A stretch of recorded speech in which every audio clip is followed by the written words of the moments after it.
सर्दियां कोई राहत नहीं देती। तापमान गिरता जाता है, बर्फ की परतें मोटी होती रहती हैं, खाना ढूंढने की जद्दोजहद और भी मुश्किल है।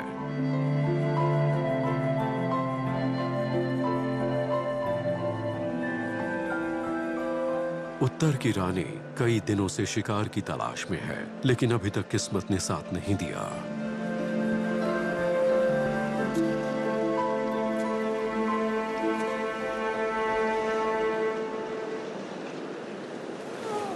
पेड़ों के बीच कुछ हलचल हुई।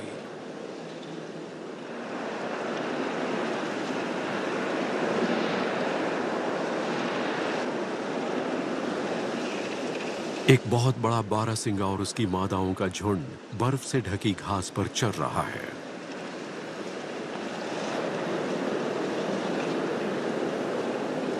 आकार में बड़े होने के बावजूद लिंक्स का आहार ज्यादातर शाकाहारी जानवर होते हैं। बारहसिंगा, हिरण और सांभर जैसी हिरण की अलग अलग प्रजातियां। लेकिन इस मौके पर झुंड में जरूरत से ज्यादा जानवर हैं। ऊपर से झुंड में ऐसा कोई भी नजर नहीं आ रहा जिसे आसानी से शिकार बनाया जा सके। ये जोखिम उठाने लायक काम नहीं है। एक और दिन खाली पेट गुजर जाता है।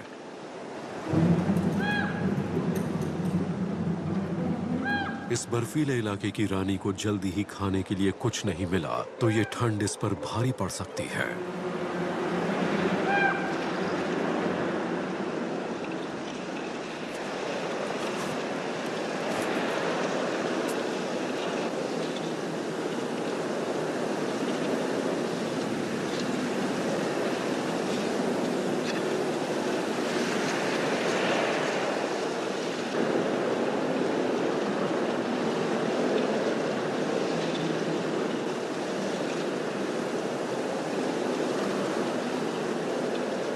बर्फीले साम्राज्य की रानी के इलाके के दक्षिणी हिस्से में एक जानवर अपने शानदार शरीर की वजह से ध्यान आकर्षित करता है। European bison.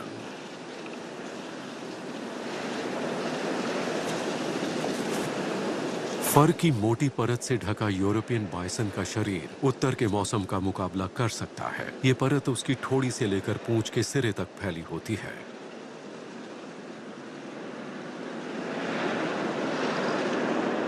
ये बाइसन आमतौर पर झुंड में रहते हैं, जिसकी वजह से उन्हें कुदरत की मुश्किलों के खिलाफ मदद मिलती है, क्योंकि एकता में ही शक्ति है।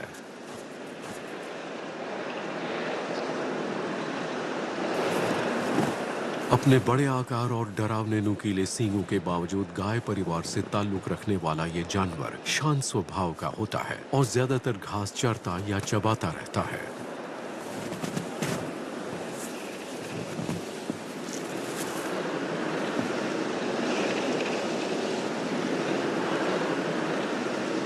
लिंक्स के इलाके की उत्तरी सीमाओं में चीड़ के पेड़ बर्फीली बंजर धरती में लगभग गायब हो जाते हैं।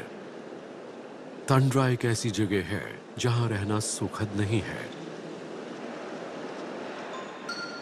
लेकिन यहां भी जिंदगी है।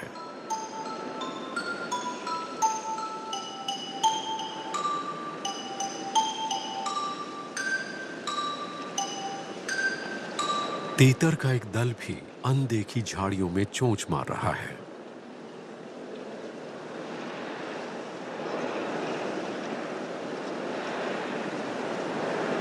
अपने सफेद पंखों की वजह से उन्हें बर्फ का कोई मोटा सा गोला समझने की गलती हो सकती है। वैसे तो ये मैदान खतरे से खाली नहीं है, लेकिन छोटे पक्षी पूरी तरह से अनदेखे रहते हैं।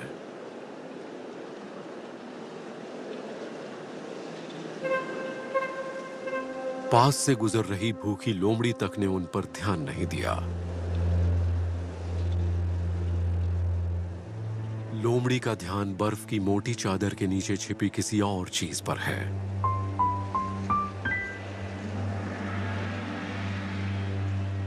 ये एक लेमिंग है जो लोमड़ी के पसंदीदा खाने में से एक है।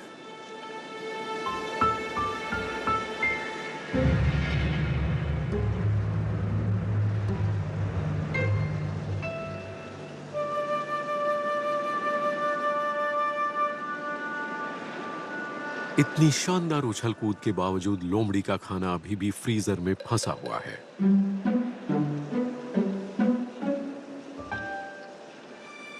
लोमड़ी फिर से कोशिश करती है, शायद अब किस्मत साथ दे जाए।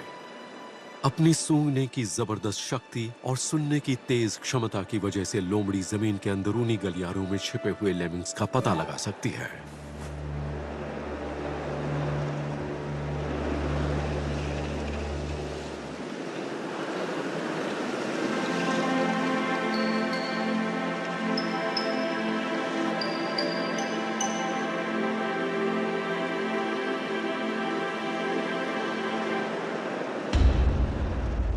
अब हमला करने का सही वक्त आ गया। लेमिंग के पास बचने का कोई रास्ता नहीं है।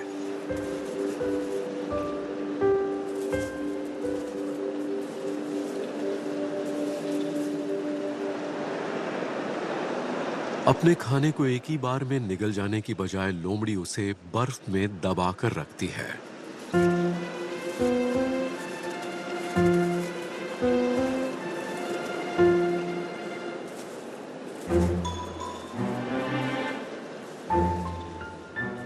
यूं खाने को जमा करके रखना शायद भविष्य में लोमड़ी की जिंदगी बचा सकता है, लेकिन इस बात की कोई गारंटी नहीं होती। कभी-कभी चालाक लोमड़ी को उसी की चाल में मात मिल जाती है।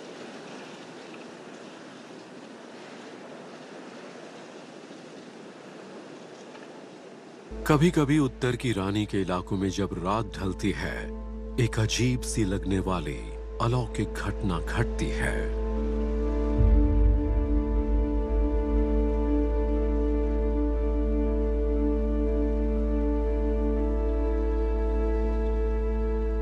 एक जादू की तरह उत्तरी रोशनियां रात के आसमान को असाधारण और चौंकाने वाले रंगों से रंग देती हैं। शायद ये आने वाले अच्छे मौसम का इशारा है।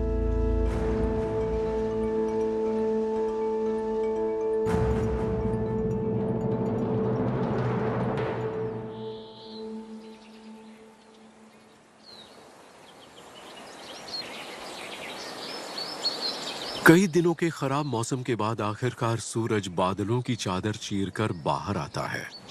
पहले किरणें आसमान को रंग देती हैं और फिर जैसे जैसे घंटे बीतते हैं तापमान बढ़ने लगता है।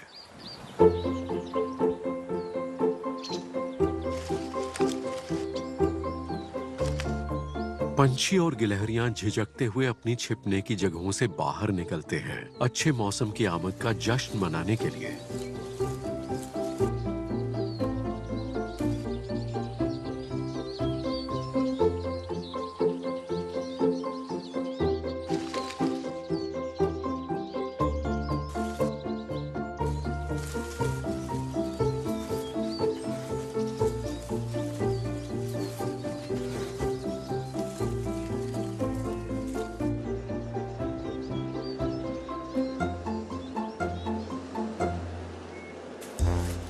ब्राउन बेयर भी अपनी सर्दियों की लंबी नींद के बाद खाने की तलाश में अपनी गुफाओं की सुरक्षा छोड़कर बाहर निकल आते हैं।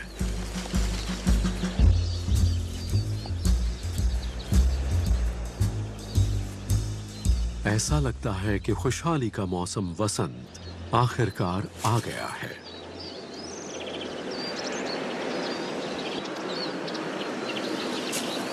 उत्तर की रानी ने सर्दियों का एक और उदास मौसम पार कर लिया, लेकिन इस जंगल में खतरे हर कदम पर मौजूद होते हैं।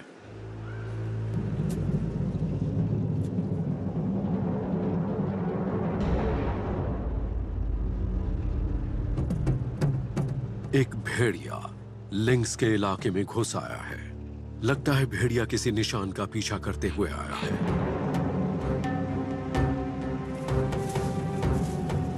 भेड़िए और लिंक्स का रिश्ता वैसा ही होता है जैसे कुत्ते और बिल्ली का।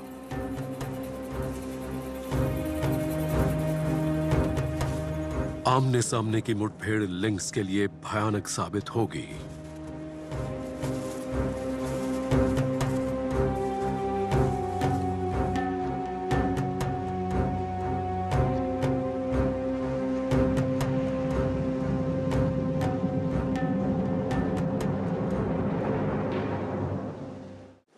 बर्फबारी फिर से शुरू हो जाती है।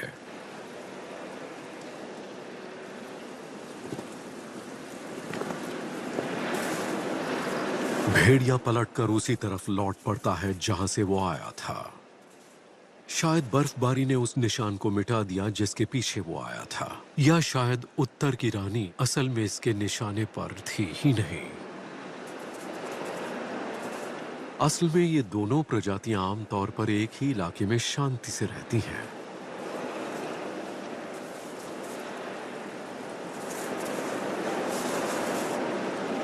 खुशकिस्मती से इस बार ये महज एक डर था।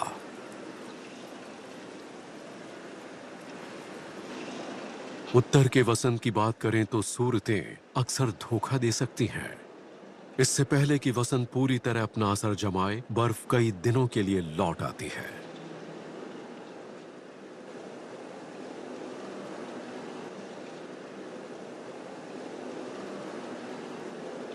जितनी तेजी से गर्माहट आई थी, उतनी ही जल्दी गायब हो गई, पीछे कई शिकार छोड़ते हुए।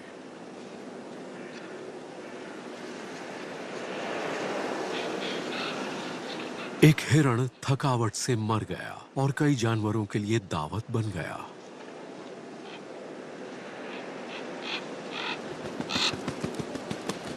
सबसे पहले पहुंचते हैं कौवे, जो हमेशा किसी की मौत का इंतजार करते हैं।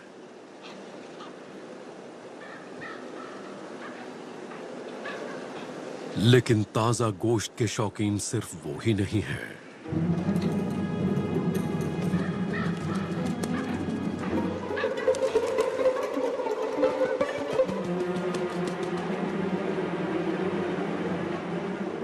अपनी सूंघने की जबरदस्त ताकत की बदौलत ब्राउन भालू दूर से ही लाश की मौजूदगी का पता लगा सकता है।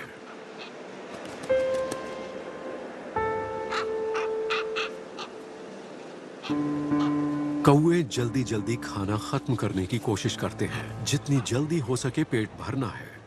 कोई भी एक भूखे अभी अभी जागे भालू और उसके नाश्ते के बीच नहीं आना चाहता।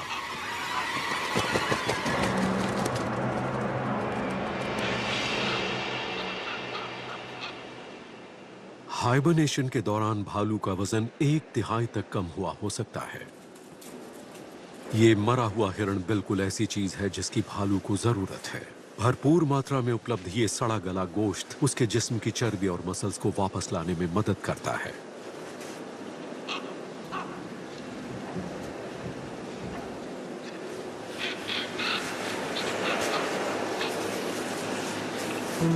उत्तर की रानी भूख और ईर्ष्या से भरी निगाहों से देखती है, लेकिन लिंक्स को ताजा शिकार पसंद है।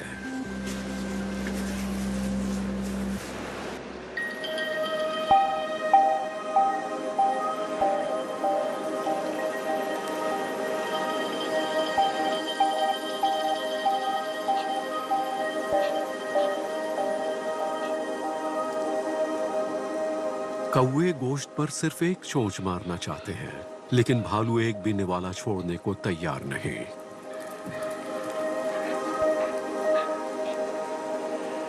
जब ब्राउन भालू का पेट आखिरकार भर गया, तब ये काला गिरोह फिर से लाश पर लौट कर आया। जो बचा है उसे हजम करने के लिए हड्डियां तक नहीं छोड़ी जाएंगी।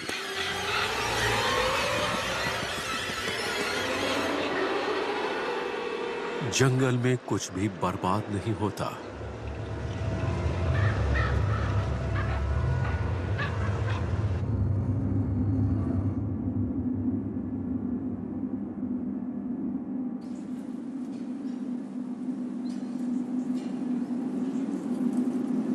वसंत के आगे बढ़ने के साथ बर्फ धीरे धीरे पिघलने लगती है और जंगल के राज खुलने लगते हैं।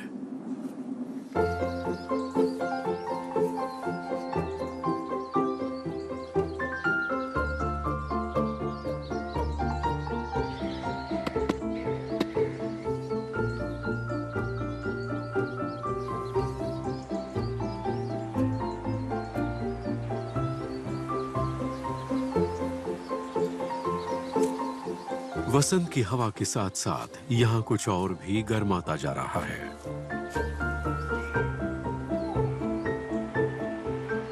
उत्तर की रानी को रिझाने एक नर लिंक्स आया है।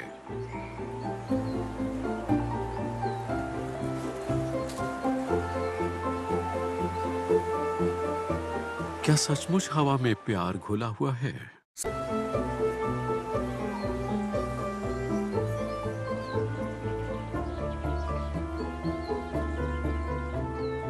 देखने में ये पहली नजर का प्यार लगता है। सभी बिल्लियों की तरह इनमें भी सिर रगड़ना दोस्ताना हरकत है, और ये तो एक खूबसूरत रिश्ते की महज शुरुआत है।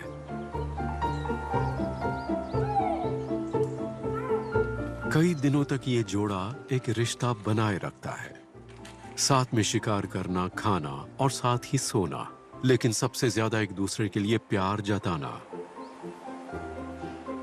उत्तर की रानी ने अपने अनुभवी प्रेमी के आगे समर्पण कर दिया।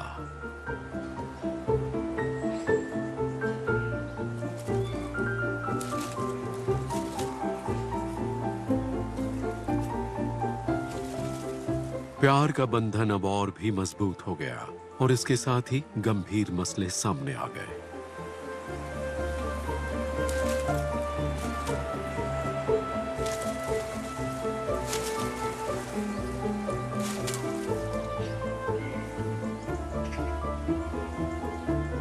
अब वक्त आ गया है, और मादा अपनी पूंछ उठाकर मिलन के लिए तैयार होने का इशारा देती है।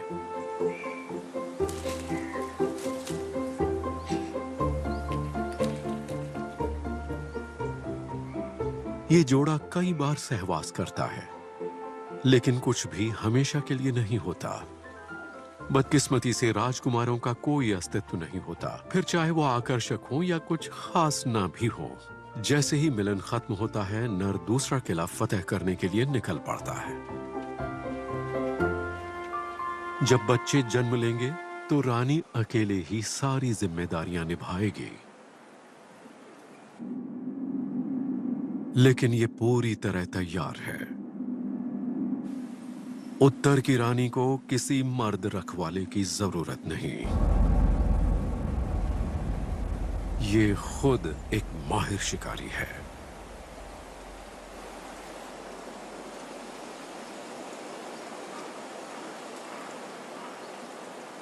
जब कोई हिरण दिखाई न दे तो ये अपना ध्यान किसी छोटे शिकार की ओर मोड़ती है।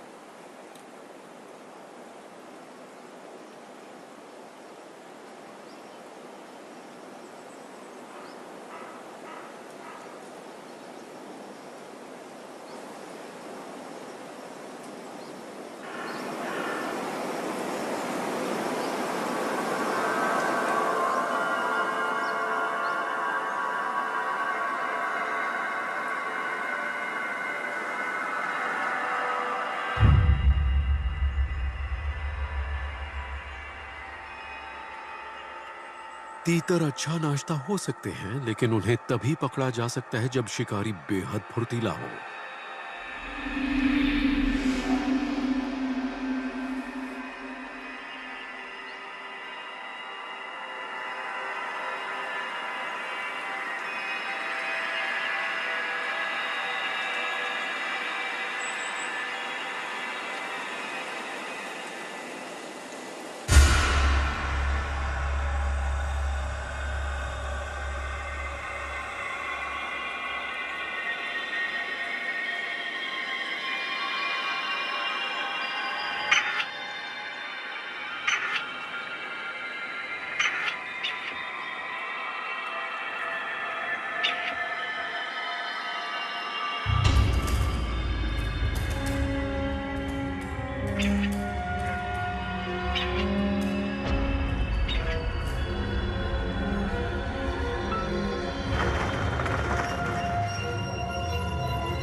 अब तक का स्कोर: तीतर 1, लिंक्स 0।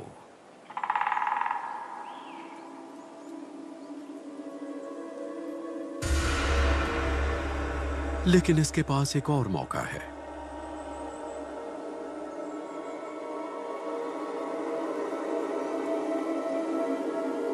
बस इसे बेसब्र नहीं होना, जल्दबाजी नहीं दिखानी।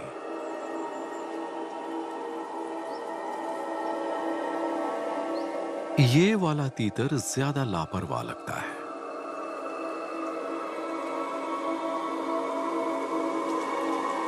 इस बार लिंक्स नाकामयाब नहीं हो सकती।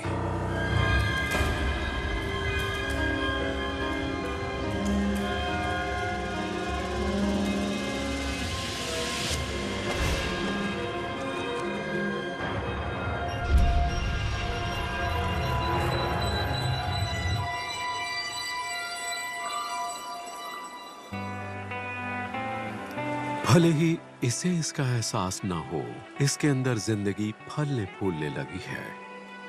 जल्द ही इसे फिर से शिकार करना होगा ताकि अपने बच्चों के झुंड को खिला सके।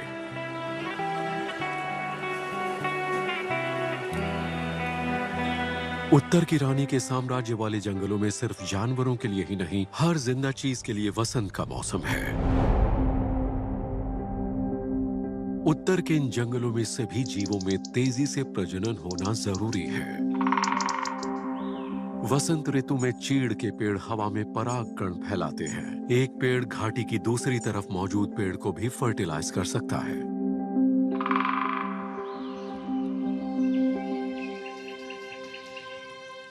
इसी बीच ऊपर पेड़ की शाखाओं में एक परिवार बड़ा हो रहा है। बाज के ये बच्चे कुछ ही दिन पहले पैदा हुए हैं और अंडों से बाहर निकलते ही लगातार खाना मांग रहे हैं। अगर खाना चाहिए तो मुंह और ज्यादा खोलना होगा।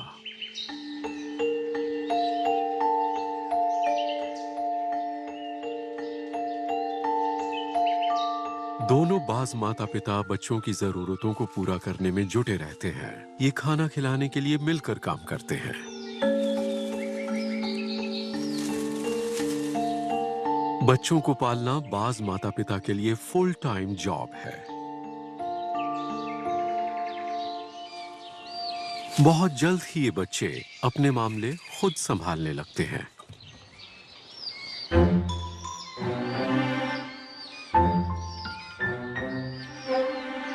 शुरुआत में हर चीज इनका ध्यान खींचती है और ये इनकी जिंदगी को खतरे में डाल सकता है।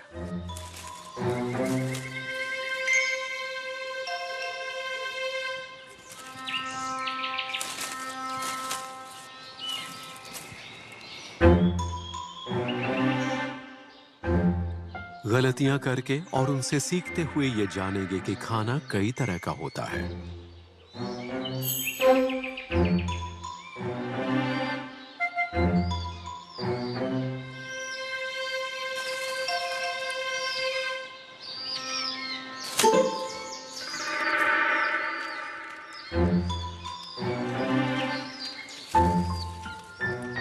पंछियों की दुनिया में भी जिज्ञासा जिंदा रहने का हुनर सीखने की तरफ पहला कदम है।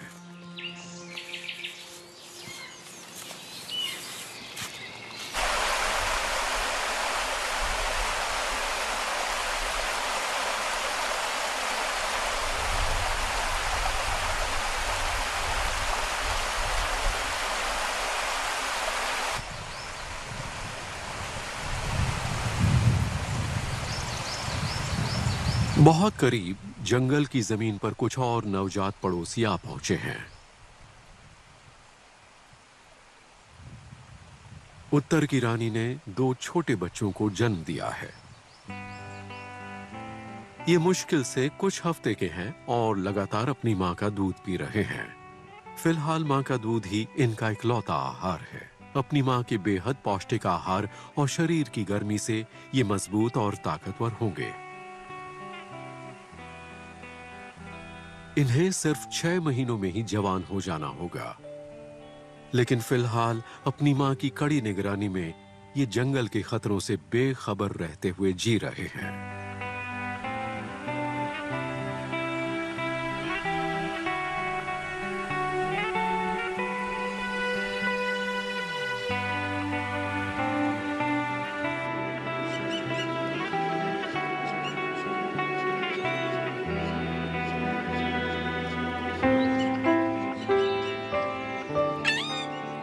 वसंत और गर्मियों के बीच के वक्त में जंगल का जीवन अपने चरम पर होता है।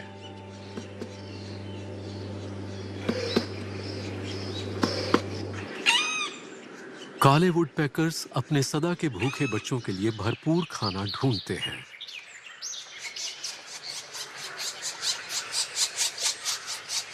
उन्हें भी बड़े होने की जल्दी है।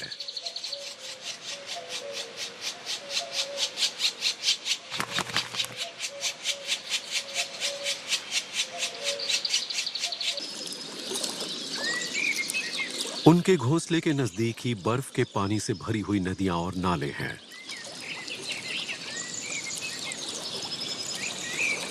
पानी हर तरफ है और जब उत्तर की रानी पानी पीने का फैसला करती है तो उसका सामना कुछ छोटे शिकारियों से होता है।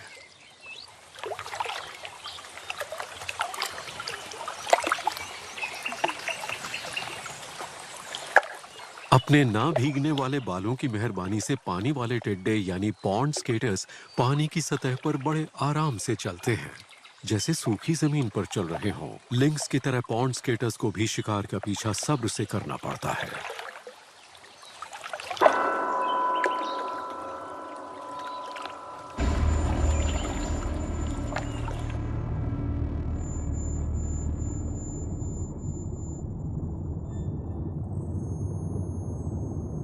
पॉन्ड स्केटर्स के कुछ करीबी रिश्तेदार पानी की सतह के नीचे रहना पसंद करते हैं।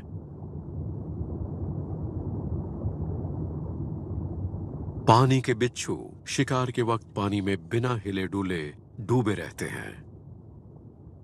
उनकी स्ट्रैटेजी भी लिंक्स की तरह ही होती है, जितना हो सके उतना स्थिर बैठे रहना ताकि पौधों और रेत के बीच किसी का ध्यान इन पर ना जाए। मेंढक के अंडे फूटने लगे हैं और उनके बच्चे पानी में तैर रहे हैं, इस बात से अनजान कि उनका शिकारी उनके कितने पास है।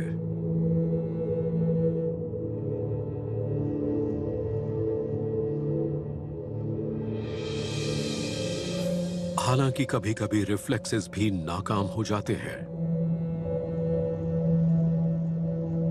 पानी के बिच्छू के अगले पैर किसी हुक की तरह होते हैं जो बेहद तेजी से हरकत कर सकते हैं और शिकार को पकड़ सकते हैं।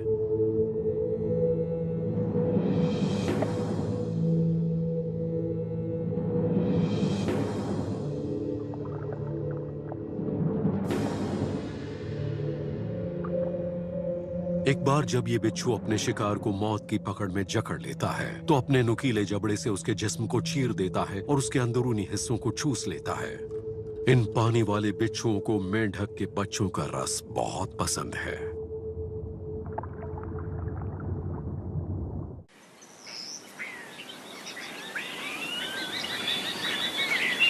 पास ही जमीन पर एक झपकी लेने के बाद लिंक्स के बच्चे जाग जाते हैं।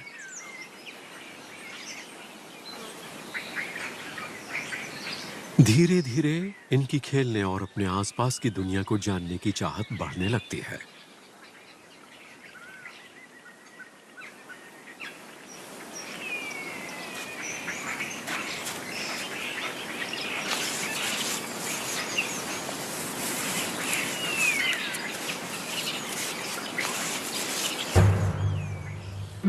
ज्यादा साहसी बच्चा जंगल में अकेले ही खोजी सफर पर निकलने का फैसला करता है। उधर अपने बच्चों की घंटों तक निगरानी करने के बाद उनकी मां आराम कर रही है या आराम करने की कोशिश कर रही है। कम निडर बच्चा घर पर ही रहकर खेलना चुनता है।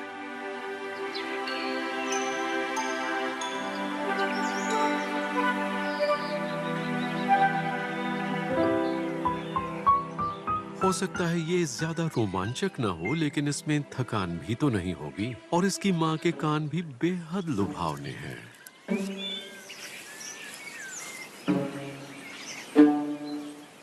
और मां में सब्र भी बहुत है।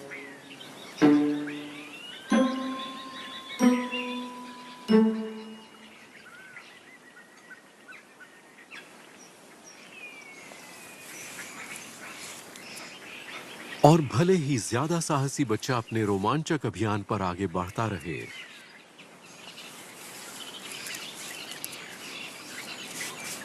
मां बड़ी सावधानी से इसकी निगरानी कर रही है।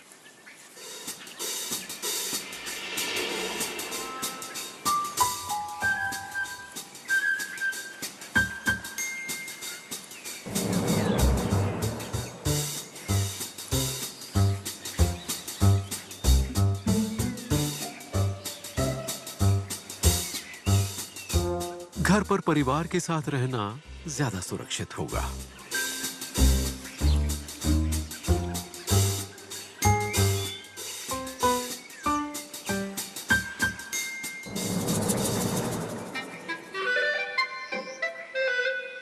और इस बार डांट भी ज्यादा जोर की नहीं पड़ी।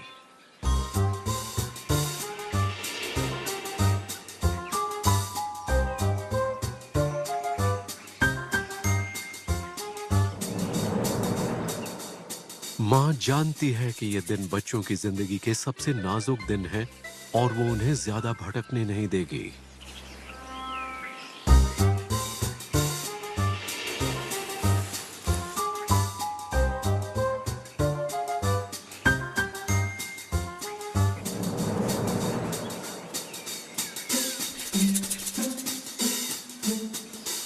एक थकी हुई माँ के लिए एक शरारती बच्चे से ज्यादा तनाव कोई नहीं दे सकता।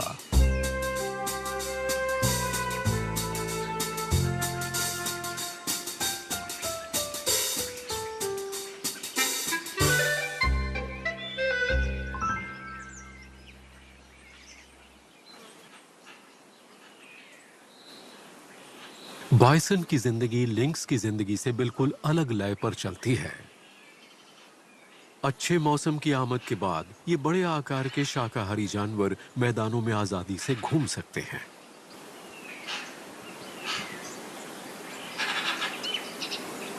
लेकिन यूरोपियन बाइसन खुले मैदानों की जगह पेड़ों की हिफाजत में चरना ज्यादा पसंद करते हैं।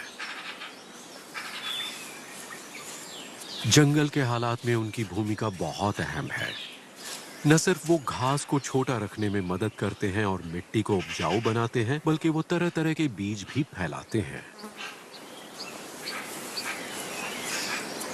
एक जवान बाइसन रोजाना लगभग 30 किलो वनस्पतियां खा जाता है। इस वजह से इस झुंड का जंगल पर बहुत बड़ा असर होता है और इनका काम जंगल के लिए बेहद जरूरी है।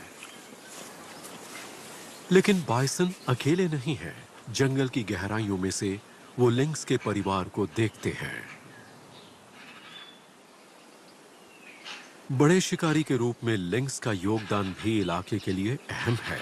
हालांकि उत्तर की रानी के बच्चों को अभी बहुत कुछ सीखना है।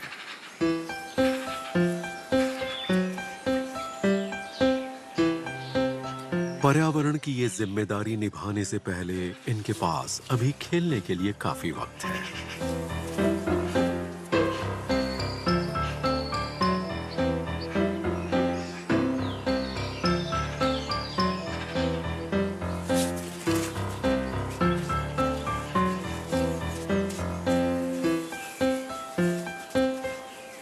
लेकिन ये खेल सिर्फ छोटे मोटे मजे के लिए नहीं है।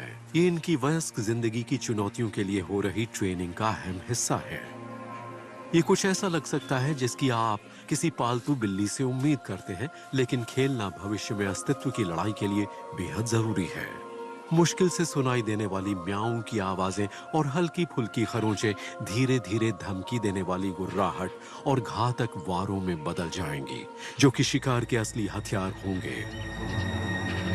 फिलहाल के लिए ये प्यारे से बिल्ली के बच्चे हैं, लेकिन वक्त बताएगा एक दिन जो कि ज्यादा दूर भी नहीं है, उनका असली स्वभाव खुलकर सामने आ जाएगा।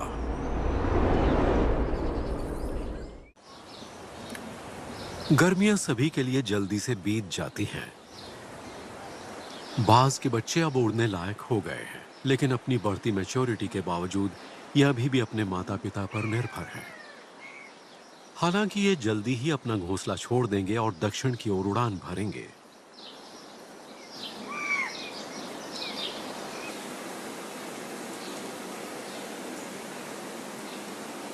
पतझड़ का मौसम धीरे धीरे उत्तर के इलाके में कदम रखता है।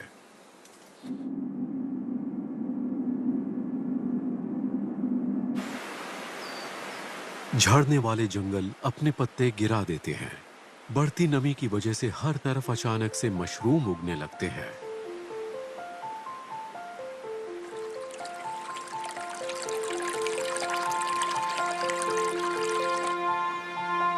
ठंड ज्यादा दूर नहीं है और कई जानवर आने वाली मुश्किलों के लिए तैयारियां करने लग जाते हैं।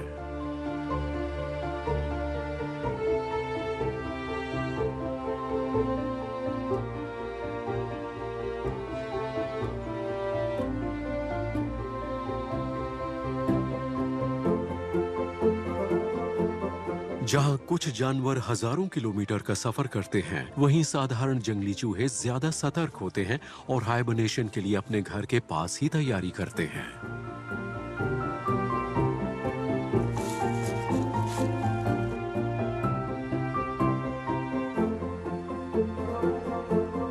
पतझड़ का मौसम आने पर इन चूहों का आहार बदल जाता है। तब ये नट्स से अपना पेट भरते हैं।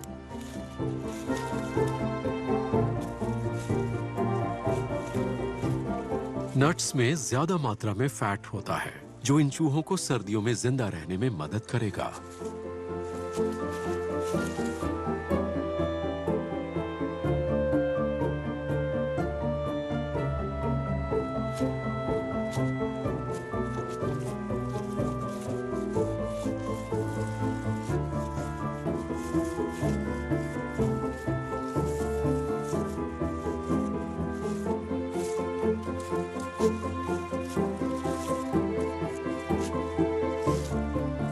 एक बार अपना पेट भर लेने के बाद चूहा वापस अपने बिल में चला जाता है और आराम करता है।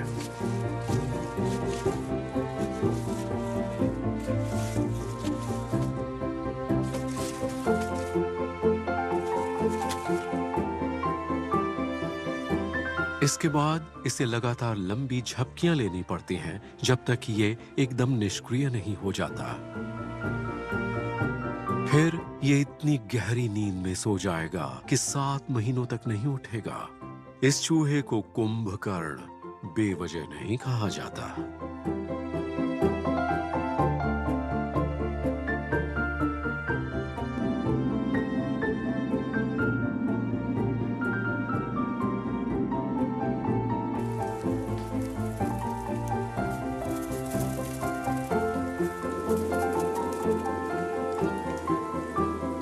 उत्तर में बदलावों के मौसम बहुत छोटे होते हैं। पतझड़ का मौसम उसी तरह चला जाता है जैसे आया था।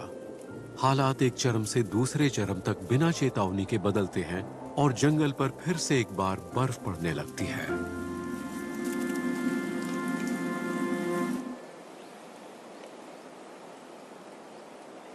हालांकि कुछ जानवर इन मुश्किल मौसमों के हालात से डरते नहीं हैं।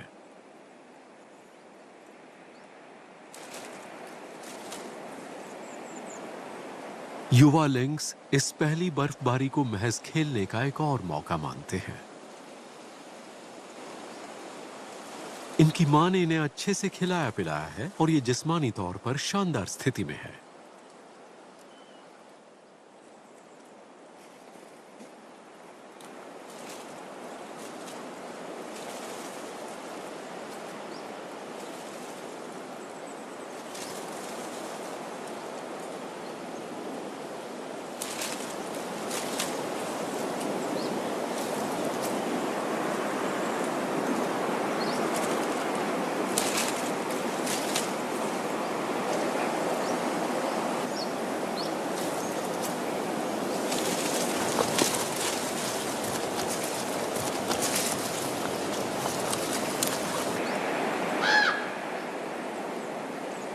वुल्वरीन भी बर्फ से परेशान नहीं होते।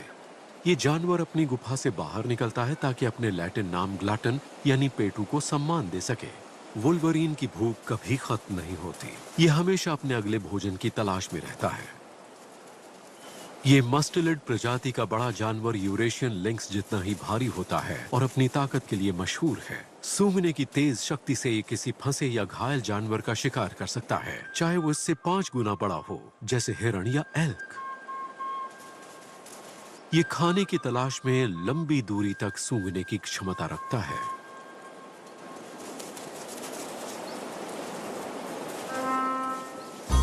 वुल्वरीन अपनी पूरी ताकत लगाकर खाना खोजता है।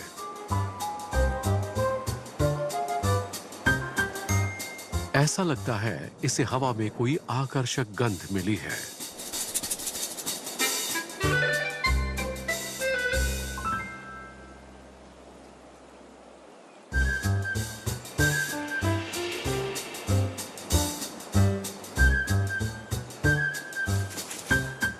शिकार के लिए बेहतरीन ढंग से विकसित होने के बावजूद ये मस्टेलिड कभी भी प्लेट में परोसे खाने को मना नहीं करेगा। जब ठंड ने एक और जान ले ही ली है, तो इस मस्टलेट को दोबारा मेन्यू देखने की क्या जरूरत।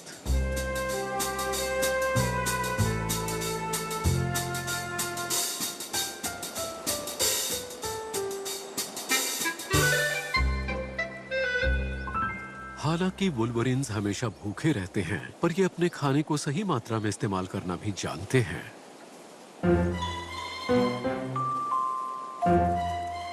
जब खाना बहुत सारा हो, तो ये उसे बर्फ में दफन कर देते हैं।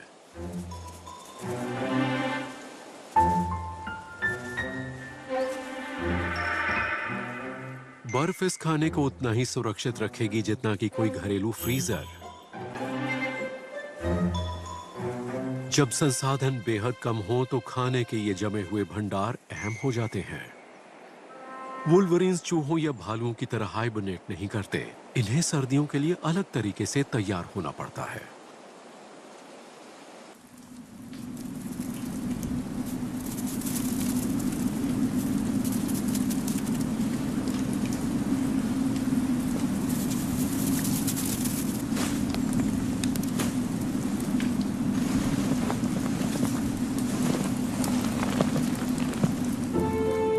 भले ही वुल्वरीन लिंक्स के मुख्य दुश्मनों में से एक है, पर उत्तर की रानी के बच्चे बिना किसी फिक्र के बर्फ में खेल रहे हैं। ये खेलना इसलिए भी मुमकिन है क्योंकि एवोल्यूशन की प्रक्रिया में इन्होंने उत्तर की ठंड के साथ तालमेल बिठाना सीख लिया है। सर्दियों की आमद के साथ ही इनके कोट बड़े होने लगते हैं, यानी इनके फर और भी घने हो जाते हैं और लाल रंग से स्लेटी रंग में तब्दील हो जाते हैं।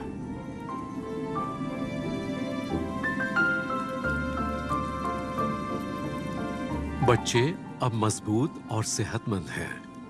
इनके अंदर बहुत एनर्जी है और जब ये आजाद जिंदगी जीने लगेंगे, तब इन्हें इस एनर्जी की जरूरत पड़ेगी। नर दूर दराज के इलाके तलाश करेगा और मादा अपनी मां की जगह विरासत में ले सकती है, लेकिन फिलहाल ये खेलने में व्यस्त हैं। फिलहाल घर की सुख सुविधाओं को छोड़ने की कोई जल्दी नहीं। उत्तर की रानी भी इनकी मस्ती में शामिल हो जाती है।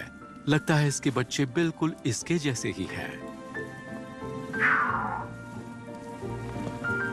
हालांकि दोनों पक्ष पूरी तरह से बराबरी के नहीं हैं, फिर भी मां अपनी हर हरकत को इस तरह नापती है कि ज्यादा ताकत इस्तेमाल ना हो।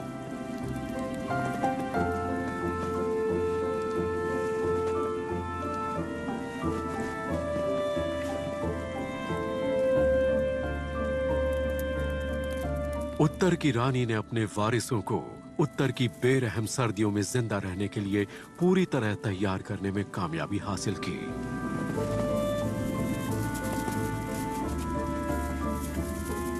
ये बच्चे अभी कुछ दिनों और अपनी मां की देखभाल में रहेंगे, लेकिन जब आने वाली वसंत ऋतु में बर्फ पिघलेगी, तो हर कोई अपनी अलग राह पर जाएगा और इस तरह यूरेशियन लिंक्स का उत्तर के साम्राज्य में निरंतर बने रहना सुनिश्चित होगा।